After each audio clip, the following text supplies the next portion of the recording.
These heat pumps are made in Mexico by Nortec Global HVAC, and the units are only available through dealers in the USA. All of the units feature all aluminum microchannel coils that resist corrosion, but they use a wire grill with a plastic mesh screen to protect the condenser coil.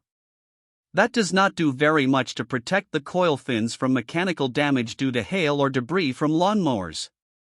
They offer optional electric heat kits in sizes from 5 to 20 kilowatts to provide emergency heating, and have installed filter dryers to protect the refrigerant system from the effects of moisture.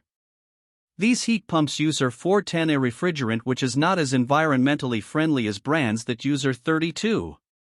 The Q94RD models are basic units with a 13.4 CR2 cooling efficiency and a 6.7 HSPF2 heating efficiency rating, but they are relatively loud with a 79 decibel sound rating. They have round duct openings and are for slab mounting, while the Q104SD models are basic heat pumps that are designed for roof mounting. The units are backed by a good warranty that includes unit replacement in case of compressor failure within the first year after installation. The brand does not offer models that qualify for the HvacRepairGuy Premium and Ultimate categories. This brand receives an overall 2-star don't buy rating from HvacRepairGuy. Please share your experiences with this brand in the comments section of the HvacRepairGuy YouTube channel.